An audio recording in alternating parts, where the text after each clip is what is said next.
Oh, my lazy ass needed that, man. Holy crap. What picked me up? I need a drink, though. Damn. I'm gonna be honest, I wasn't planning on recording today. Because, I had a lot of things to do. I had a lot of business deals to close, a lot of money to make. But I decided, because I love you guys so much, I would take time out of my busy day to start recording again. So here we are. Just enjoying a nice Sam's Club pizza. Alone. Sky's blue.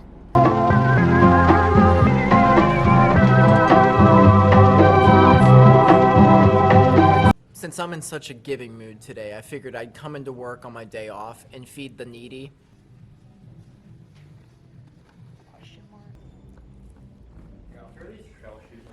You don't have to tell me twice.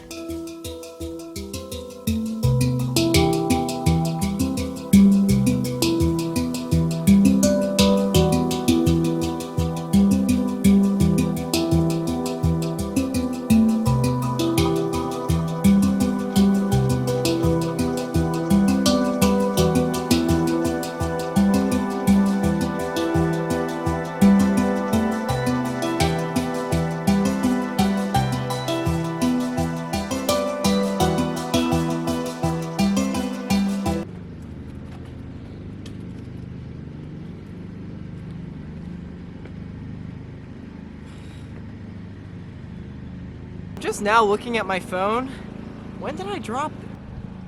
There's like a, I don't remember doing that. Well, at least it's not the front of my screen. I paid like $350 because my warranty expired the other week at Best Buy to get this screen fixed because it had like lightsabers all over it from a drop I had a couple months ago. And you're crying too. Crash! Walt! Hey boys! I didn't run. I biked 12 miles. I was planning to take running off today anyway. I needed it because I've literally ran every day for the past 2 weeks, just about, after having taken basically 4 months off completely. So, let's be a little smart here, but getting on the bike, it's just joyriding. Did 12 miles at about 55 minutes, whatever pace that is, who gives a shit. And also, I've got to bring this story up. It happened a couple weeks ago. It's in the past, I get it, but I just need to tell you guys this. I was biking, and it was the morning. I passed these two guys literally every morning, because it's just like clockwork. Between 7 and 8 a.m., you're gonna run into each other. They're nice guys. Well, maybe not anymore. They kind of rubbed me the wrong way. I'm coming back, I'm on my way back home, and they're walking in the same direction I'm biking, so they don't see me. And I start doing the thing as I get closer that I always do, whether I'm walking, I'm running, or biking, what have you. And I'll start like clearing my throat. That's the first test. I'll give them the and no response. Okay, take two. On your left, I yell. It wasn't enough. No response. There's about 2 feet of gravel. So I'm like, I'm just gonna roll off to the left here into the grass. No problem. I'm gonna be honest with you guys, you probably won't believe me. I wasn't even irritated, let alone angry. I just did it. And little did I know that would be a bit of a jump scare for myself, because as I passed, I hear, "Whoa! Jesus Christ!" Like, full volume. Fortunately, there were no people around, because that would have irritated me if you made a scene in front of a bunch of other people for really no reason. There was plenty of space between us two, and honestly, I think it's obviously my job as the biker to let somebody know, hey, I'm coming behind you, but it's also your job as the walker to periodically peer behind you. Right? I do it. Like every quarter mile or so, I'll give like a little peek. Maybe I'm in the wrong here. Maybe we're both in the wrong. I don't know. It scared the hell out of me, because you know when you do something wrong, you kind of anticipate a reaction. I didn't think I was in the wrong. I didn't think anything of it. So when I hear like this yell behind me, I my heart's pounding. I basically like jumped out of my seat and I slow down, I keep riding, and I'm looking back at them, and the dude's like, "You gotta call out!" And I'm like, "I did." In a very calm manner, too. I basically responded like Dumbledore in the Goblet of Fire, the books, when he asked Harry if he put his name in the Goblet of Fire. And then the guy said, "What'd you whisper?" And at that point, I was honestly, like, I'm really proud of how I handled the situation. I just kind of like looked back. I thought about giving him the finger, but I'm like, I pass these guys all the time. Let's not make it any weirder than it already is. And I just biked off. And this is a part that you're probably never going to believe. This is like the most mature thing I've ever done, and I'm really proud of it. Low-key, I'm kind of pissed at myself because I wish I didn't do it because I'm petty, but I saw them like 2 days later, and as I was biking past them, I made sure to yell out a little louder, I guess, and really made sure they heard it this time. And I slowed down as I was coming by them, and I'm like, "Sorry about the other day." And I just kept on riding. They accepted my apology, I guess. I wasn't expecting an apology. They didn't apologize to me, but fuck them. There we go. There it is. That felt good. Fuck them. Ow. Ow. Hi. Hi. Hi. Mwah.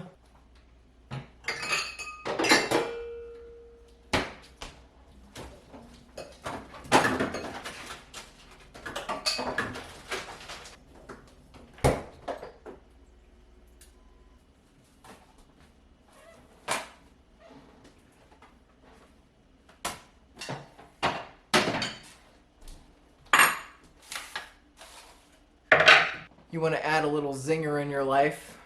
Get a glass of water, half a lemon, and just squirt right into your water. Please don't unsubscribe, please. Oh, that was a poor choice of words. I'm sorry. I didn't anticipate for it to come out that way, and then like halfway through the word, I'm like, I guess I have to commit now. Oh man, it slaps.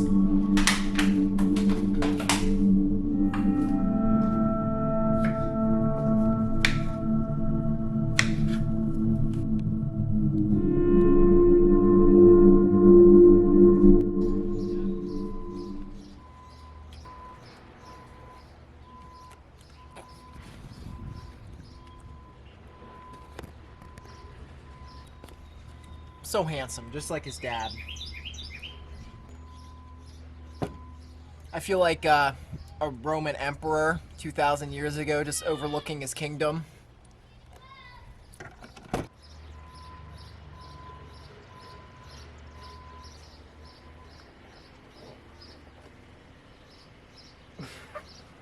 It's the dawn of a new day, a new age, more specifically the age of Aquarius.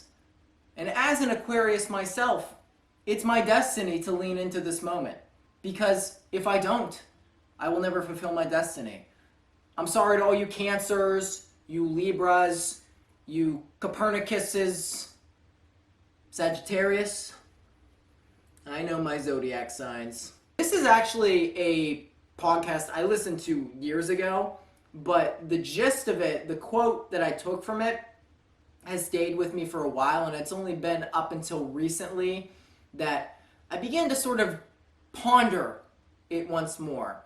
So Duncan Trussell is a comedian who I've been listening to for a while. He's my go-to right now. You should definitely check out Family Hour. I know a lot of people watch JRE. He's also frequently on there with Joe, who I'm also a big fan of. The quote was, "Sink into what you are." How deep is that? Right off the rip. You gotta be kidding me. There's a lot to take from this, so I thought I'd share a couple things that I had thought about upon hearing it.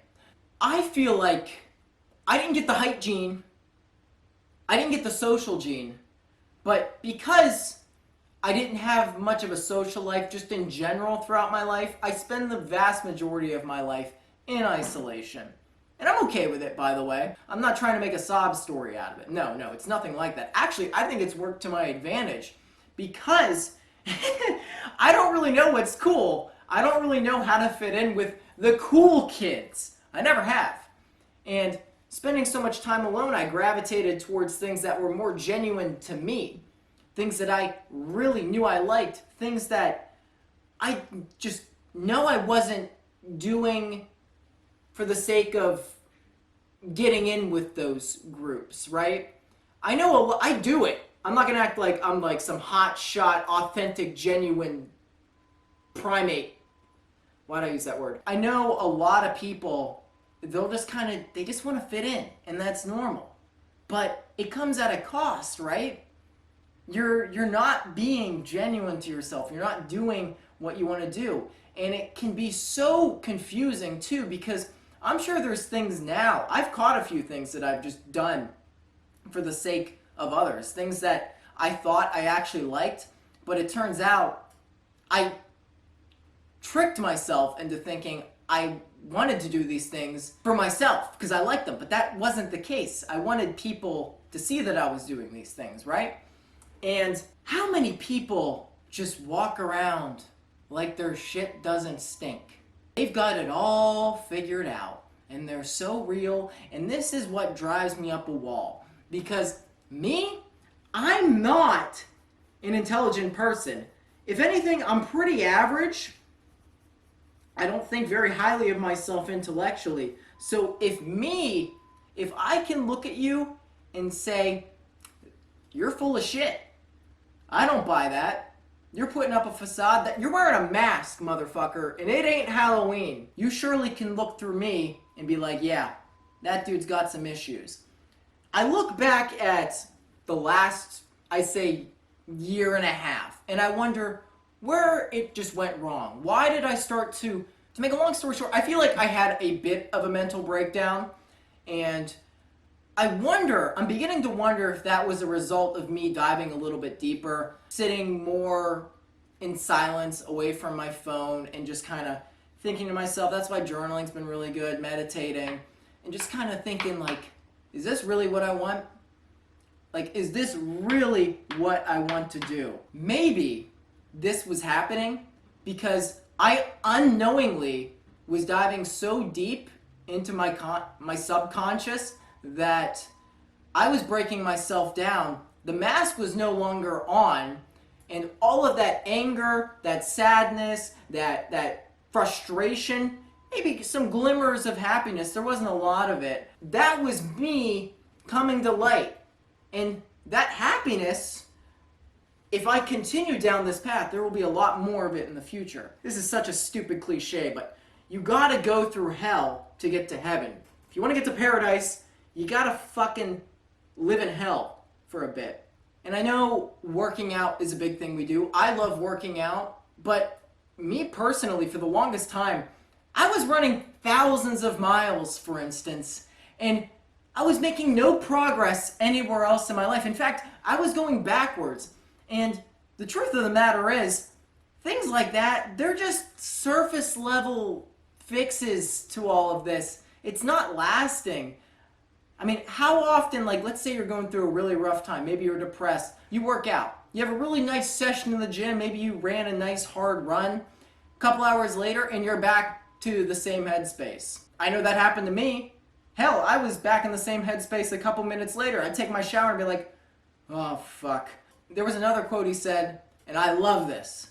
And I'm starting to relate to this hardcore, because I'm really trying to just like lean into this. It's better to be a happy street sweeper than a dishonest king.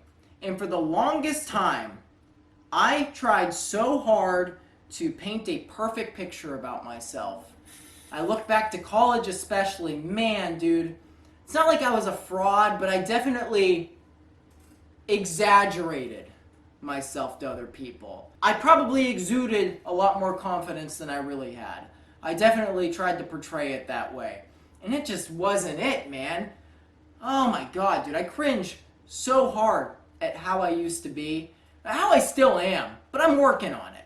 I actually see myself for what I am now, and I'm trying to lean into the things that I really like. And I'm not trying to bring down working out. That was just an example. Hopefully I did a good job explaining that. That's just kind of been on my mind. You need to be unapologetic If it means you're gonna lose some friends, you're gonna spend a lot of time alone, so be it. I think that's the only way to get the true happiness. And once you get to the other side, then you can start taking other courses. But, after years and years of the same bullshit, you gotta ask yourself, am I just insane? Or do I need to do something else? Is there another path I need to take, right? And I'm not acting like everybody is knowingly doing this either. I think people have just become so numb to the whole sensation. How many times have you been on Twitter or scrolling through Reels on Instagram, and it comes up numerous times when I do it. I'm like, shouldn't be doing this, but it's almost like you're in a hypnotic state. You're not blinking. You just can't stop. You're entrenched in this feelingless abyss of hell, but hell doesn't always sting. It's this long, grueling, just purgatory. Sinking into who you are means chopping out bits of your life that actually don't matter. Things that you think matter for whatever reason. You've been tricked. It's an illusion. Cut that shit out and leave the stuff that does matter. Friends, family, experiences, hobbies, career. You figure it out.